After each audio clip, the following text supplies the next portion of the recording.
Hello everyone, I hope you're having a great day, great afternoon, great night, whatever time zone you're in right now when you're watching this, and just overall having a good time. I'm doing, pretty decent today, except for my stigmatism's kind of flaring up, so I'm going to be rocking with some sunglasses today while I try to film this video. Luckily, they are light enough that you can tell that I'm looking at the camera, which is what's important. I want you to feel like I am talking to you and engaging with you. Today's video is going to be something I've been kind of thinking about for a while and I occasionally talk about with friends, and it's honestly funny, the versus in between Magic the Gathering, Yu-Gi-Oh, and Pokemon. Now, it kind of depends on who you talk to, because most people don't really care. They just play any of the three games, and I'm kind of one of those people. As a game, they are all three very fun. However, they are their each specific type of fun, and they all have their own cons to them. I'm not gonna be going over the cons today. I'm actually planning to do another video going more into this. This is just going to be a light video today where I'm just going to talk about just my basic raw thoughts about each of the games and what I think about them, and later in that video I'm going to go more in depth about it. To work together, then 3 of the colors to work together, then 4 of the colors start working together, and then 5 of the colors start working. So the game gets kind of interesting, the different colors do different things, and so on and so forth. Now, over the years, they started blending it together to where you can relatively kind of play the same as each of the colors. So like base things are kind of in each of the colors now, which I don't personally think is that bad, but it is really funny to hear the complaints about them when most, if not all, of the reasons they get moved over is because of the planeswalkers. So it's lore wise, they literally go to other worlds and straight up learn how to do other spells and shit, and then they bring them to other people. I don't know why people would then think that those 25 now, so it's about 11-12 years, and I played with a bunch of janky cards. I wasn't playing Commander like I am now, and realistically in this game you can find so many different versions of ways to play the game, and over the years I went from being more competitive about the game because I was spending money and stuff like that, more money into playing the game, and I was competitive about it because, of course, winning is fun. But as I've played more, I now realize it is hands down more fun to just play whatever you want to play. I just love finding little stupid cards too.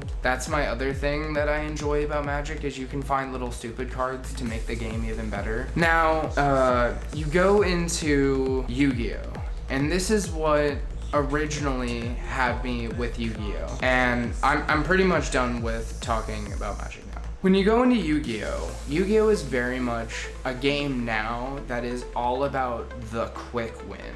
It's not about trying to stall out your opponent or anything like that. Unless you're playing Exodia, this is just from what I've seen. I could be wrong.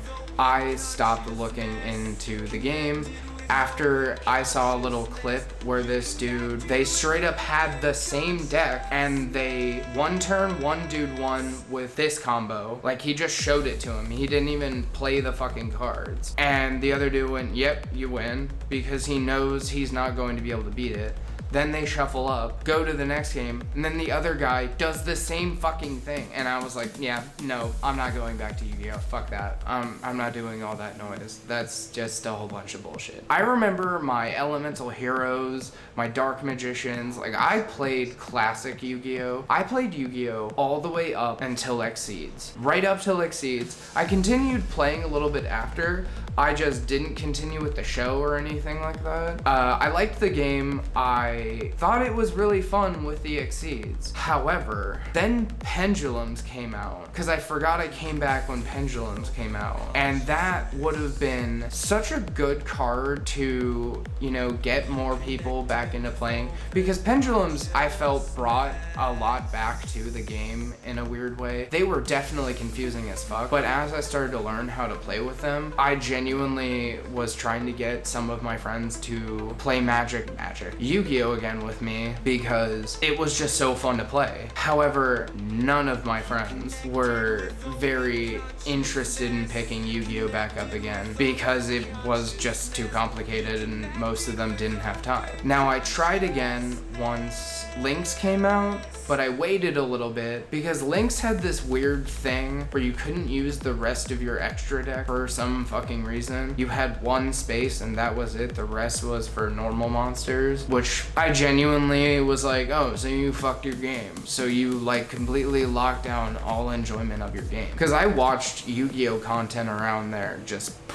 because they just lost so many players. And Yu-Gi-Oh, when they fixed Lynx and you could link summon more, I tried to get friends to play it again. And honestly, the main reason I couldn't play, well, refuse currently to play Magic and Yu-Gi-Oh in person is because of how expensive the cards are. In some cases. Of course, as I just talked about, some of my decks, just like with Yu-Gi-Oh, I started getting more janky with cards. So yeah, if I tried to do it again, I possibly could do both of those games relatively easily with how I build decks now. But then again, we're gonna get to the end part after I talk about Pokemon cards, which is next, which is, spoiler, is the players. 9 times out of 10, it is the players on why I refuse to get the cards now. So Pokemon is a fun game to play as long as you are not going to a tournament.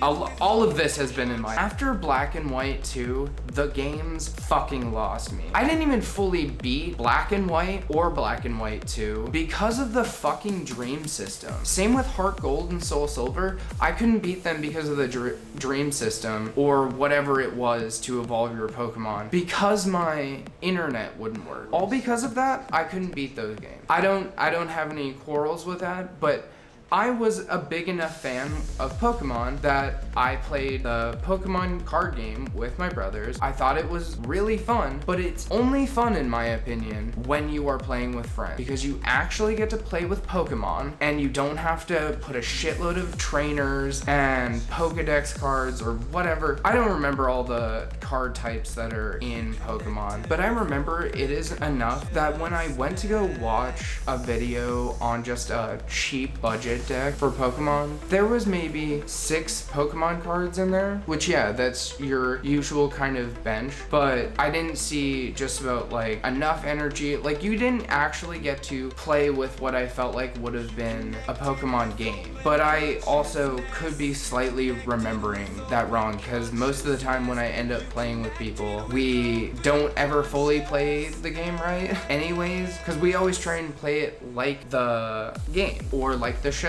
because the card game is slightly off from both of them. And I'm especially sure that now the things are more changed with EX, which I stopped playing at. Yeah, that's how long ago I stopped playing Pokemon cards because it started getting to a point to where you couldn't play at, like you originally could kind of play it like it was the game, but eventually you couldn't. So that's kind of my basis of what I remember about the games, my general opinions about them. And the thing that really turns me off from all 3 of them, even though I love all 3 of the games, is the players. Magic the Gathering is full of rule sharks, and I'm a rule shark too sometimes, but I also recognize it's a casual format and don't care sometimes. I'm apparently not like most people, and everyone wants to treat it like it's a pro game. I do not want to play with you if you are going to treat every game like a pro game, because honestly, why? Like, you're not playing casual to test your most expensive deck or test your best deck. And if you are, you're not going to be getting that great of a test in my opinion, because you could either get stomped out by some cheap garbage, or you can get stomped out by something that's more expensive than you that is janky. Like, shit just happens. So all of them end up having rule sharks, people who want to, what is it? Like with Magic, the no counters people. I don't care if you counter stuff unless you're being malicious about it. And even when you're being malicious about it, you can be kind of funny about it. But I like a good attitude at the table, and there's almost never a good attitude with Magic players. There's almost